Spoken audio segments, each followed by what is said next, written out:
Tidak semua pesugihan dimulai dengan perjanjian. Tidak semua kekayaan datang karena doa.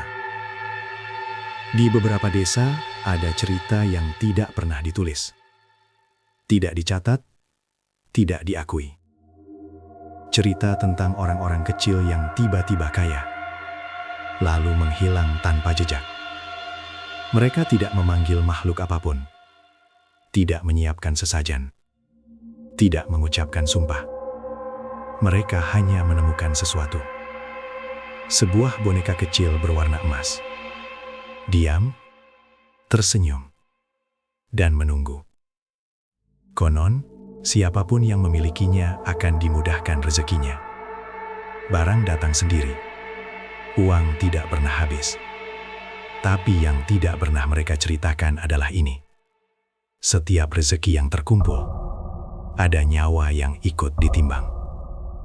Dan ketika satu orang tidak cukup, yang diambil bukan lagi manusia, melainkan seluruh desa. Malam ini, kami akan menceritakan sebuah kisah yang dipercaya benar-benar pernah terjadi. Tentang seorang tukang rongsok, tentang gerobak tua, dan tentang golek kencana yang tidak pernah benar pergi. Pastikan kamu menonton sampai akhir, karena di kisah ini, yang selamat hanyalah mereka yang pergi lebih dulu. Tidak ada yang aneh dengan Pak Warto sebelumnya. Ia hanyalah tukang rongsok keliling di sebuah desa kecil pinggiran kota. Pekerjaan yang lebih sering membuat orang iba daripada iri. Gerobaknya tua, rodanya sering bunyi nyaring, dan pakaiannya selalu sama. Kaos lusuh, celana kain pudar, dan topi kumal yang sudah robek di pinggirnya. Setiap pagi, ia menyusuri ganggang sempit sambil memukul besi kecil, berseru pelan. Rongsok, rongsok, besi tua, botol.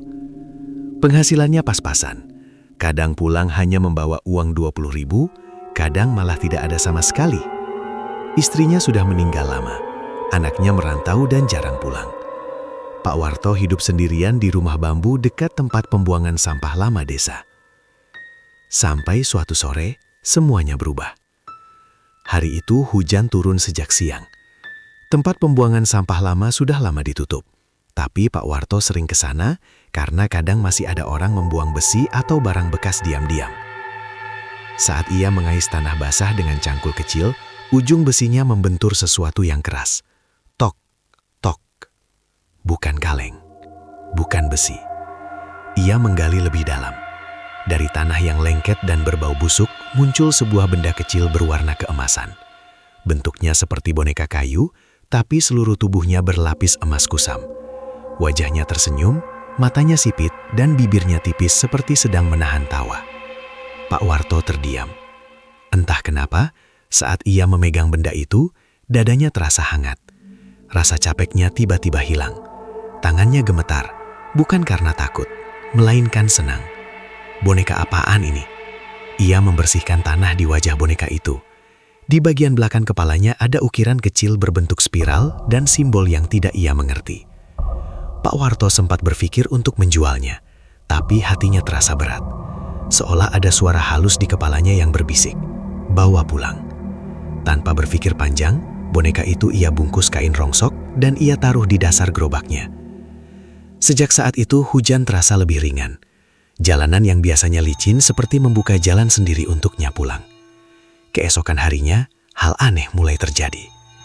Biasanya Pak Warto harus berkeliling sampai sore. Tapi pagi itu, baru setengah hari, gerobaknya sudah penuh. Banyak orang tiba-tiba memanggilnya dari rumah. "Pak, ini ada besi tua. Pak Warto, kulkas rusak mau dibuang. Pak, saya ada kabel bekas banyak." Yang lebih aneh, beberapa barang masih bagus. Mesin pompa air, sepeda tua, bahkan rangka motor. Padahal sebelumnya, warga desa terkenal pelit soal barang bekas. Saat ia menimbang hasil rongsok di pengepul, timbangannya selalu lebih berat dari biasanya. "Ini salah timbangan apa gimana ya, Pak?" tanya pengepul. Pak Warto hanya tersenyum kikuk. Uangnya hari itu lebih dari 300.000, jumlah yang biasanya baru ia dapatkan dalam seminggu. Malamnya, saat ia menghitung uang di rumah, ia baru sadar sesuatu. Boneka emas itu kini duduk di atas lemari, menghadap ke arahnya. Padahal ia yakin tadi meletakkannya di bawah meja. Hari demi hari, Pak Warto berubah. Gerobaknya diganti baru, bajunya rapi. Ia mulai membeli barang-barang yang dulu hanya ia lihat dari jauh. Bahkan ia mulai membeli rongsok dalam jumlah besar, seperti pengepul besar. Orang-orang mulai berbisik, "Dari mana duitnya? Tukang rongsok kok mendadak kaya?" Anak-anak kecil sering melihat sesuatu yang membuat mereka takut. Mereka bersumpah pernah melihat boneka kecil berwarna emas duduk di gerobak Pak Warto sambil menggoyang-goyangkan kaki, tertawa pelan. Saat ditanya, Pak Warto hanya tertawa kaku.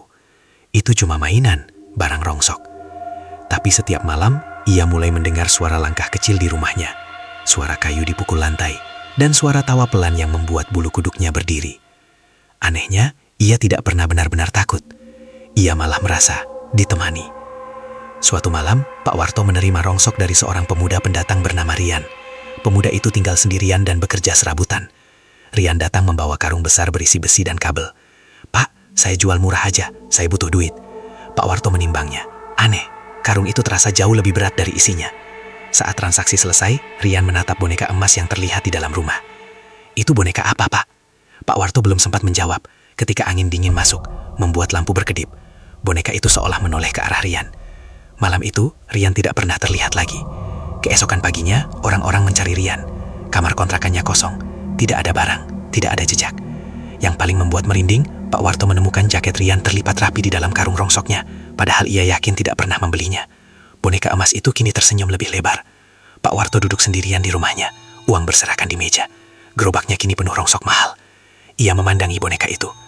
"Kalau kamu yang bikin semua ini, aku nggak keberatan," gumamnya pelan. Boneka itu jatuh pelan dari lemari, berdiri tegak di lantai tanpa suara. Dan untuk pertama kalinya, Pak Warto mendengar bisikan yang jelas. Bukan barang yang datang, tapi orang. Di luar rumah, terdengar suara gerobak lain berhenti. Seseorang memanggil, "Pak Warto, saya mau jual rongsok." Sejak malam Rian menghilang, desa tidak lagi terasa sama. Pagi-pagi sekali, sebelum ayam berkokok, suara gerobak Pak Warto sudah terdengar melintas. Padahal biasanya ia baru keluar setelah matahari naik. Kali ini berbeda. Roda gerobaknya berdecit panjang, seperti diseret, bukan didorong.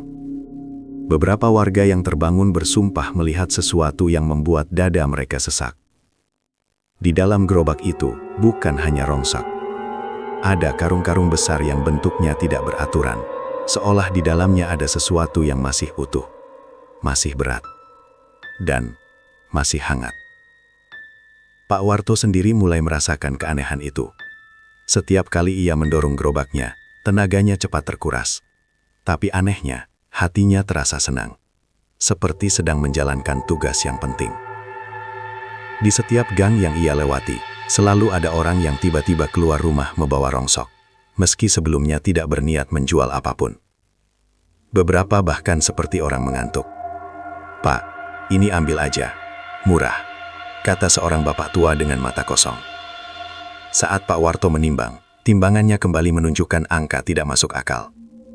Dan setiap kali transaksi selesai, boneka emas itu, si golek kencana, selalu ikut duduk di pojok gerobak, menghadap ke arah orang yang baru saja menjual barang. Seolah sedang menghitung. Mulai malam itu, banyak warga desa mengalami mimpi yang sama. Mereka bermimpi berada di tempat pembuangan sampah lama. Tanahnya basah. Udara bau busuk. Di tengah lapangan, berdiri sebuah gerobak rongsok. Di atasnya duduk boneka emas kecil, menepuk-nepuk gerobak sambil berkata pelan, "Ayo, sudah penuh." Beberapa warga terbangun dengan keringat dingin. Yang lebih menyeramkan, mimpi itu tidak berhenti satu malam saja. Setiap tidur, mimpi itu kembali, semakin jelas, semakin dekat. Sementara itu, Pak Warto mulai jarang terlihat di siang hari. Ia lebih sering keluar malam.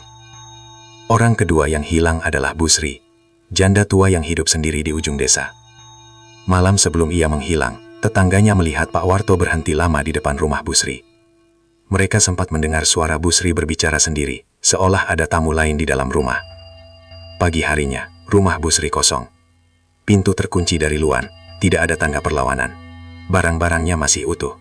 Yang hilang hanya Busri. Dan di gerobak Pak Warto, pagi itu, terlihat kalung emas tua yang biasa dipakai Busri, tergeletak di antara tumpukan besi. Saat ditanya, Pak Warto hanya menjawab singkat, dapat bonus dari rongsok. Matanya kosong, senyumnya kaku. Malam berikutnya, Pak Warto akhirnya tidak bisa tidur. Ia duduk di lantai, memandangi golek kencana yang kini selalu berpindah tempat sendiri. Kadang di dapur, kadang di dekat pintu, kadang tepat di samping kepalanya saat ia terbangun. "Apa maumu sebenarnya?" tanya Pak Warto dengan suara bergetar. Boneka itu menggerakkan kepalanya sedikit. Bibirnya tidak bergerak, tapi suaranya terdengar jelas di kepala Pak Warto. "Kau sudah mengambil milikku. Sekarang aku mengambil milikmu." Pak Warto terdiam. "Aku nggak pernah janji apa-apa," katanya lemah. Boneka itu tertawa kecil. "Gerobakmu yang minta penuh." Sejak 2 orang hilang, warga mulai ketakutan. Setiap mendengar suara gerobak, pintu-pintu rumah langsung ditutup, lampu dipadamkan, anak-anak dilarang keluar. Namun, semakin orang menghindar, semakin sering Pak Warto berhenti di depan rumah mereka. Ia tidak mengetuk. Ia hanya berdiri diam, memandangi pintu. Dan dari balik pintu, warga mendengar suara anak kecil tertawa, diikuti bunyi kayu dipukul pelan. Tok, tok, tok. Suatu malam, Pak Warto terbangun di luar rumahnya sendiri. Ia berdiri di dekat tempat pembuangan sampah lama, memegang tali gerobak. Di depannya, golek kencana duduk di atas tumpukan tanah, tubuhnya berkilar di bawah cahaya bulan. Di sekelilingnya, ada 3 karung besar. Dari dalam karung, terdengar suara napas pelan. Pak Warto gemetar. "Aku nggak mau lagi," bisiknya. Boneka itu menoleh. "Kau sudah jadi pengepul. Sekarang kau harus setor." Gerobak itu bergerak sendiri, mengarah ke lubang besar yang tanahnya masih basah. Di kejauhan terdengar suara warga memanggil nama Pak Warto. Tapi kakinya tidak bisa bergerak menjauh. Pak Warto tidak pernah ingat bagaimana ia bisa kembali ke rumah malam itu. Yang ia ingat hanya satu hal, bau tanah basah yang menempel di bajunya, di tangannya, bahkan di dalam hidungnya. Bau itu tidak mau hilang, meski ia sudah mandi berkali-kali. Pagi hari, gerobaknya terparkir rapi di depan rumah, lebih rapi dari biasanya. Di dalamnya, rongsok tertata seperti baru saja disusun ulang, besi di kiri, kabel di kanan, dan di bagian paling bawah, tersembunyi oleh karung lusuh, ada sesuatu yang tidak pernah ia beli. Barang yang dikenal. Pak Warto membuka karung itu dengan tangan gemetar. Isinya bukan rongsok. Ada sepasang sandal jepit anak, sudah tipis dan sobek di ujungnya. Ada jam tangan plastik dengan gambar kartun yang sudah pudar. Ada potongan kain seragam sekolah yang robek. Pak Warto langsung terduduk. Barang-barang itu terlalu dikenal. Itu milik Dimas, anaknya sendiri. Anak yang sudah bertahun-tahun tidak pulang. Anak yang terakhir kali bertengkar dengannya sebelum pergi merantau. "Ini nggak mungkin," gumamnya. Tapi di sudut gerobak, golek kencana duduk diam. Wajahnya menghadap langsung ke Pak Warto. Senyumnya tipis, tapi tajam. Desa mulai menjauh. Pak Warto mencoba berkeliling seperti biasa. Namun desa kini terasa kosong. Tidak ada lagi yang keluar rumah saat ia lewat. Tidak ada suara orang memanggil.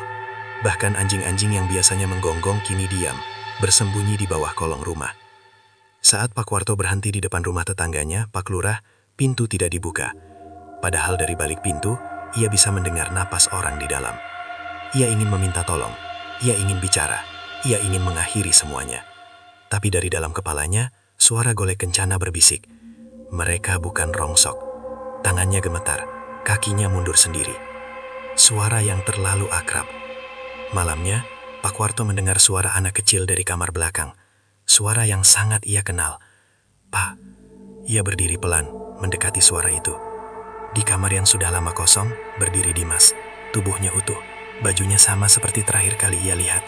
Senyumnya kecil, ragu. "Pak, kangen," kata Dimas. Pak Warto menangis.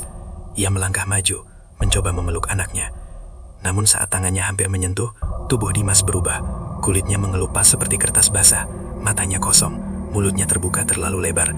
Dan dari belakang tubuh itu, golek kencana muncul, menempel di punggungnya seperti benalu. "Ini yang kau buang," bisik suara itu. Pak Warto jatuh pingsan. Dukun tua. Keesokan harinya, seorang dukun tua bernama Mbah Joyo datang ke rumah Pak Warto. Tidak ada yang memanggilnya, tapi ia datang dengan wajah pucat. "Golek kencana itu bukan benda," kata Mbah Joyo pelan. "Itu penarik, penimbang. Yang miskin jadi kaya, yang lalai jadi barang. Pak Warto bersujud, memohon, "Ambil saja, saya nggak mau apa-apa lagi." Mbah Joyo menggeleng, "Bukan kau yang punya dia, gerobakmu yang dipilih." Tiba-tiba, golek kencana jatuh dari atas lemari, tepat di tengah ruangan. Lantai retak halus. Mbah Joyo mundur. "Kalau mau berhenti, kembalikan semua yang kau ambil, satu persatu." Gerobak yang tidak bisa kosong. Malam itu, Pak Warto mencoba mengosongkan gerobaknya. Ia membuang semua rongsok ke sungai, menyiramnya dengan bensin, membakarnya. Namun setiap kali ia kembali ke rumah, gerobaknya kembali penuh. Dan kali ini, yang ada di dalamnya bukan besi, melainkan foto-foto lama. Foto istrinya, foto anaknya, foto dirinya sendiri saat masih muda. Di bagian paling bawah, ada karung terakhir. Di dalamnya, terdapat baju yang sedang ia pakai sekarang. Akhir episode 3. Pak Warto duduk di samping gerobak, menangis tanpa suara. Golek kencana berdiri di atas tumpukan barang, menatapnya. Rongsok terakhir selalu pemilik. Dari kejauhan, suara azan Isya terdengar terputus-putus, seperti tenggelam oleh tanah basah. Gerobak itu mulai bergerak sendiri, mengarah ke tempat pembuangan sampah lama. Dan kali ini, Pak Warto berjalan mengikutinya. Dengan langkah pelan, dengan kepala tertunduk. Tempat pembuangan sampah lama itu ternyata bukan tempat sampah. Pak Warto baru menyadarinya saat kakinya menginjak tanah yang lebih padat dari seharusnya. Tanah itu tidak berbau busuk seperti sampah, tapi berbau anyir dan kemenyan lama. Seolah pernah dipakai untuk sesuatu yang sakral, lalu ditinggalkan. Gerobaknya berhenti sendiri di tengah lapangan. Golek kencana turun dari gerobak dan berdiri di atas tanah. Tubuh emasnya memantulkan cahaya bulan pucat. Di sekelilingnya, tanah membentuk lingkaran samar, seperti bekas pijakan kaki banyak orang. Disinilah semuanya dimulai. Dari balik semak muncul Mbah Joyo. Wajahnya terlihat lebih tua dari kemarin. Nafasnya berat. "Tempat ini dulu lapangan penimbangan," katanya pelan. "Bukan menimbang besi, tapi manusia." Pak Warto gemetar. Mbah Joyo menjelaskan, puluhan tahun lalu, sebelum desa ini berdiri, tempat itu adalah lokasi pesugihan kuno milik para pengepul besar zaman kolonial. Mereka percaya, kekayaan tidak ditarik dari tanah, tapi dari keserakahan manusia. Mereka membuat boneka kecil dari kayu keras, diisi emas tumbal, darah manusia, dan mantra pemanggil makhluk penimbang. Boneka itu disebut golek kencana. Tugasnya satu, menarik orang-orang yang mau menyerahkan hidupnya perlahan, tanpa sadar. Yang memegang golek tidak perlu ritual, kata Mbah Joyo. Cukup punya alat pengumpul, gerobak, toko, warung, apa saja. Pak Warto teringat gerobaknya. Mbah Joyo menggambar simbol di tanah dengan abu hitam. Dulu, ritual awal dilakukan saat malam bulan mati. Orang yang ingin kaya membawa alat pengumpulnya ke tempat ini. Gerobak diletakkan di tengah lingkaran. Golek kencana diletakkan di atasnya. Lalu, tanpa sadar, orang-orang sekitar mulai datang sendiri. Mereka tidak langsung mati. Mereka ditimbang. Jika hidupnya ringan, mudah ditinggalkan, ia diambil. Jika berat, punya ikatan kuat, ia ditunda. Makanya orang yang diambil bukan yang paling miskin, kata Mbah Joyo, tapi yang paling sepi. Pak Warto teringat Rian, Bu Sri, orang-orang yang sendirian. Mbah Joyo menatap Pak Warto lama. Kau bukan pemiling pertama, kau penerus. Pak Warto menggeleng panik. Saya nggak pernah mau. Golek kencana tiba-tiba jatuh ke tanah, berdiri tegak. Tanah di sekelilingnya bergetar halus. Yang menemukan, melanjutkan. Mbah Joyo berteriak. Kalau mau berhenti, harus ada penutupan ritual. Bagaimana caranya? Mbah Warto menangis. Mbah Joyo menelan ludah. Golek harus dikubur bersama pengumpul terakhirnya. Mbah Joyo mulai membakar kemenyan dan membaca doa. Ia mencoba mengangkat golek kencana. Tangannya langsung melepuh, seperti menyentuh besi panas. Dari dalam tanah, terdengar suara langkah banyak orang. Bayangan-bayangan muncul di tepi lapangan. Wajah Rian, Bu Sri, warga lain yang hilang. Mereka berdiri diam, mata kosong. Tubuhnya seperti ditahan tanah. Gerobak Pak Warto mulai bergerak mundur sendiri, menuju lubang lama yang tertutup tanah. Belum cukup berat. Suara golek kencana bergema. Mbah Joyo tersungkur. Kau telat, katanya lemah pada Pak Warto.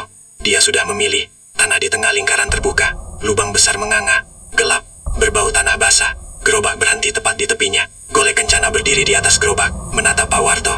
Masih ada yang belum ditimbang. Di kejauhan, terdengar suara langkah kecil mendekat. Suara anak kecil. Suara yang memanggil pelan. Pak. Pak Warto menangis, menoleh ke arah suara itu, dan melangkah maju. Suara itu semakin dekat.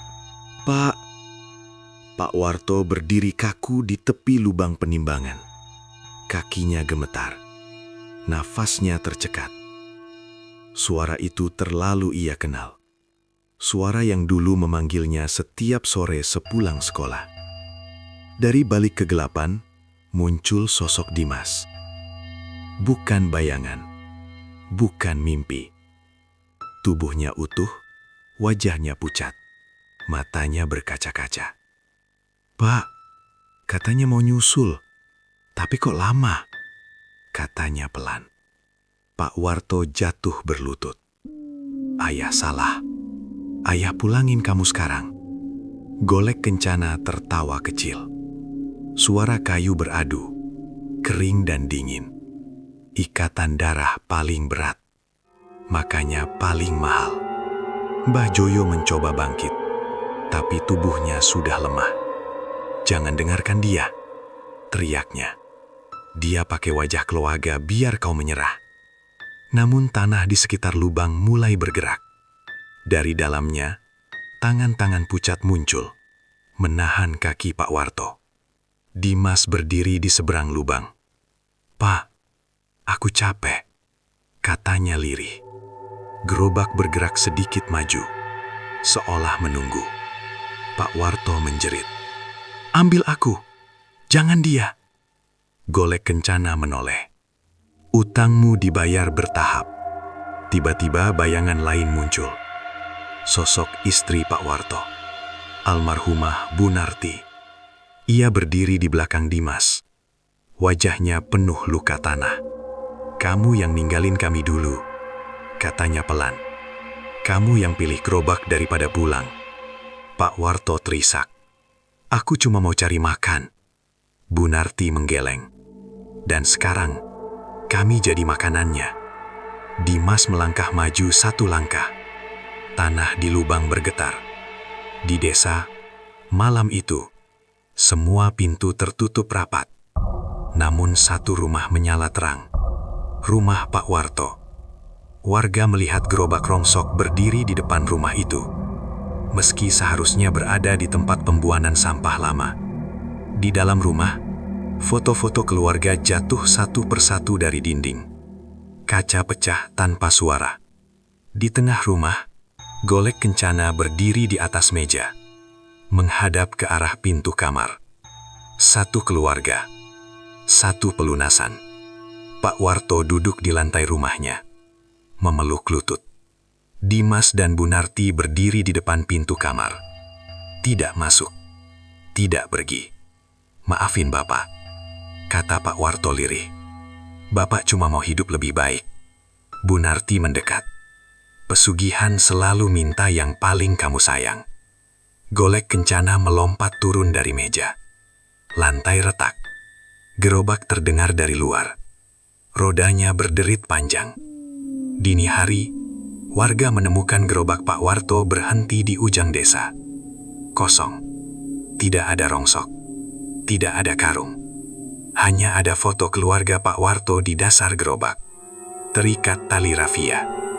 Di rumah Pak Warto, pintu kamar terkunci dari dalam. Saat dibuka, kamar itu kosong. Tidak ada Pak Warto. Tidak ada Dimas. Tidak ada Bu Narti. Hanya Golek Kencana duduk di atas kasur. Bersih tanpa noda. Di dinding kamar, tertulis dengan tanah basah, "Masih kurang." Sejak hilangnya Pak Warto dan keluarganya, desa seperti kehilangan napas. Tidak ada yang berani menyentuh gerobak rongsok itu. Gerobak dibiarkan berdiri di ujung desa, tepat di bawah pohon beringin tua. Siang hari tampak biasa, tapi setiap malam warga mendengar suara roda berderik pelan, seolah ada yang menariknya menyusuri jalan tanah. Padahal tak satu pun dari mereka melihat siapa yang mendorong. Golek Kencana tidak diam. Ia mulai berpindah tempat sendiri. Malam pertama, seorang pemuda bernama Aris, buruh harian yang tinggal sendirian, terbangun dan menemukan boneka emas itu duduk di kursi dapurnya.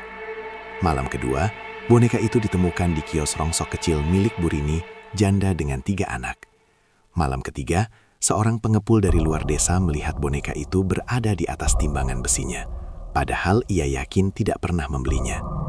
Setiap orang yang melihat Golek Kencana merasakan hal yang sama. Rasa capek hilang, pikiran terasa ringan, dan satu kalimat muncul di kepala. Cuma sebentar. Mbah Joyo yang masih hidup tapi semakin lemah dipapah warga ke balai desa. Golek itu tidak butuh izin, katanya pelan. Dia cuma butuh orang yang mau mengumpulkan. Warga saling pandang. Mereka sadar, hampir semua yang didatangi Golek adalah orang-orang yang hidup sendiri, terpinggirkan, atau terlilit utang. "Kalau kita buang aja bonekanya?" tanya seseorang. Mbah Joyo menggeleng. Yang dibuang bukan bonekanya, yang dibuang nanti manusianya. Aris adalah yang paling cepat berubah. Ia mulai mengumpulkan barang-barang bekas di rumahnya, lalu menjualnya dengan harga tinggi. Pelanggannya datang sendiri, tanpa promosi, tanpa alasan. Ia juga mulai bermimpi tentang gerobak Pak Warto. Dalam mimpinya, ia mendorong gerobak itu, sementara Golek Kencana duduk di atasnya, menghitung dengan jari kecilnya. Setiap kali Aris bangun, ada uang baru di sakunya. Dan setiap kali uang itu bertambah, seseorang di sekitar Aris tidak pernah terlihat lagi. Warga mulai menuduh satu sama lain. Ada yang menuduh Aris, ada yang menyalahkan Burini, ada yang ingin mengusir semua pendatang. Desa menjadi panas. Golek Kencana menikmati kekacauan itu. Boneka itu sering terlihat duduk di atas genteng balai desa, menatap ke bawah seperti menonton pertunjukan. Di malam Jumat Kliwon, hujan turun deras. Lampu desa padam, dan gerobak tua Pak Warto bergerak lagi.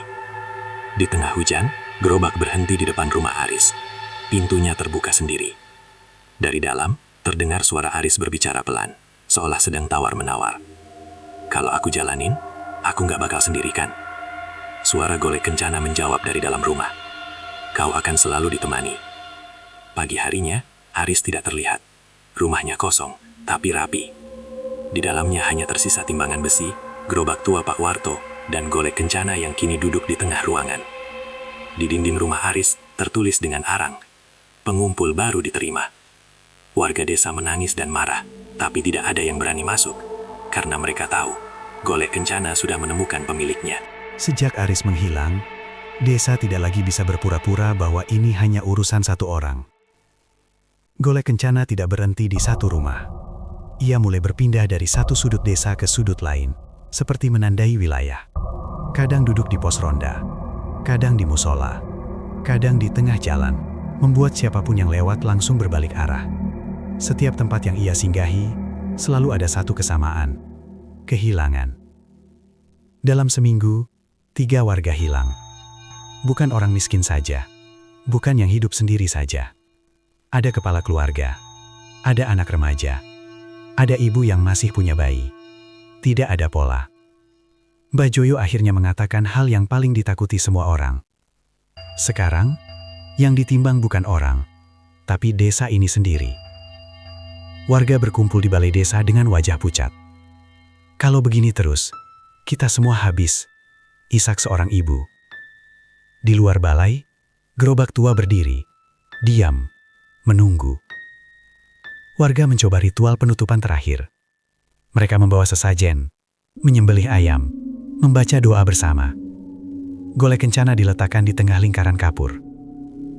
Namun saat doa mencapai puncaknya, tanah retak. Golek Kencana berdiri sendiri, keluar dari lingkaran kapur tanpa menyentuhnya. Kalian terlambat. Semua lampu padam. Dan saat lampu kembali menyala, 2 orang yang memimpin doa menghilang. Lingkaran kapur berubah jadi bekas tapak roda gerobak. Mbah Joyo terketuk lemah. Dulu, desa ini berdiri di atas tempat penimbangan, katanya lirih. Dan sekarang, desa ini harus menebusnya. Satu-satunya cara menghentikan Golek Kencana adalah mengosongkan desa. Bukan mengusir bonekanya, mengosongkan manusianya. Siapapun yang bertahan, akan jadi rongsok terakhir, ucap Mbah Joyo. Tangis pecah. Bagaimana mungkin satu desa pergi begitu saja? Desa yang ditinggalkan. Sebagian warga memilih pergi malam itu juga. Mereka meninggalkan rumah, ladang, ternak. Namun tidak semua bisa pergi. Orang-orang tua, orang sakit, orang yang tidak punya tujuan. Gerobak mulai bergerak di malam hari, berkeliling desa tanpa suara. Setiap rumah yang dilewati, ada satu tanda di pintunya. Bekas tanah basah berbentuk tapak roda. Rumah yang bertanda, penghuninya tidak terlihat keesokan harinya. Gole Kencana kini duduk di tengah lapangan desa. Tidak berpindah lagi. Ia menunggu. Menunggu siapa yang masih berani tinggal. Desa sunyi. Angin membawa bau tanah dan karat besi. Pagi terakhir sebelum semuanya berakhir, hanya tersisa 7 rumah yang masih berpenghuni. Di lapangan desa, gerobak tua berdiri di tengah. Di atasnya, Gole Kencana menatap lurus ke jalan masuk desa.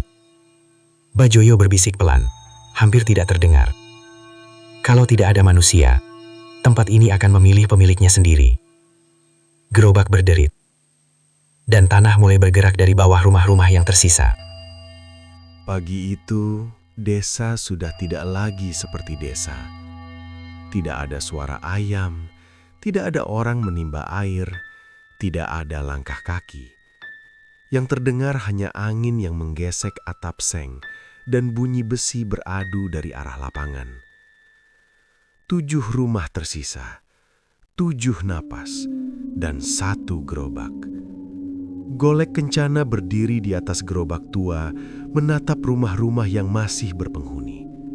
Matanya yang kecil berkilau, bukan karena cahaya matahari, tapi karena penilaian. Tidak ada lagi mimpi, tidak ada lagi bisikan. Sekarang ia menunggu keputusan. Mbah Joyo berjalan tertatih ke lapangan. Napasnya berat, matanya cekung. "Sudah cukup," katanya lirih. "Ambil aku saja." Gole Kencana menoleh. "Kau bukan pengumpul." Mbah Joyo tersenyum pahit. "Aku penjaga, dan penjaga terakhir." Tanah di bawah kakinya tidak bergerak. Gerobak bergerak pelan, berhenti di depan satu rumah. Pintu terbuka sendiri. Tidak lama kemudian, sunyi kembali. Gerobak bergerak ke rumah kedua, ketiga, keempat. Setiap berhenti, satu rumah menjadi kosong. Tidak ada jeritan, tidak ada perlawanan. Seolah penghuninya sudah tahu akhir ini sejak lama. Saat fajar mulai naik, hanya satu rumah yang tersisa. Rumah kecil di pinggir desa. Di rumah itu tinggal Burini dan 2 anaknya. Burini berlutut di depan pintu, memeluk anak-anaknya. "Aku nggak minta kaya, aku cuma mau hidup," katanya sambil menangis. Gole Kencana turun dari gerobak, melangkah pelan ke arahnya. Tanah di sekeliling mereka tidak bergerak. Golek itu berhenti. Untuk pertama kalinya, ia tidak langsung memilih. "Kau punya pengumpul?" Burini menggeleng. "Aku cuma punya tangan." Gole Kencana menatapnya lama, lalu menoleh ke arah desa yang kosong. Gerobak tua berderit keras. Tanah bergetar, bukan dari rumah Burini, melainkan dari seluruh desa. Rumah-rumah kosong runtuh perlahan, jalan retak, lapangan amblas. Bekas tempat penimbangan muncul kembali, lebih luas dari sebelumnya. Gole Kencana berdiri di tengah lapangan yang kini terbuka. Ia menatap Mbah Joyo. Tempat ini tidak lagi butuh pengumpul. Gerobak tua hancur menjadi serpihan kayu dan besi. Satu persatu, bayangan orang-orang yang hilang muncul, lalu tenggelam kembali ke tanah. Desa itu ditelan oleh dirinya sendiri. Beberapa bulan kemudian, orang luar yang lewat hanya menemukan tanah kosong dan pohon liar. Tidak ada desa, tidak ada rumah, tidak ada jalan. Hanya sebuah boneka kecil berwarna emas terkubur setengah badan di tanah. Tidak berkilau, tidak bergerak. Orang-orang mengira itu benda tua biasa. Tidak ada yang berani membawanya pulang. Karena setiap malam, saat angin berhenti, terdengar bunyi pelan dari dalam tanah. Tok, tok, tok. seperti gerobak yang masih menimbang. Kisah ini diceritakan oleh orang-orang yang selamat karena pergi lebih dulu. Mereka sepakat pada satu hal. Pesugihan tidak pernah membuat pemiliknya kaya. Ia hanya memindahkan kehilangan. Dan golek kencana tidak pernah mencari manusia. Ia menunggu manusia mengumpulkan dirinya sendiri.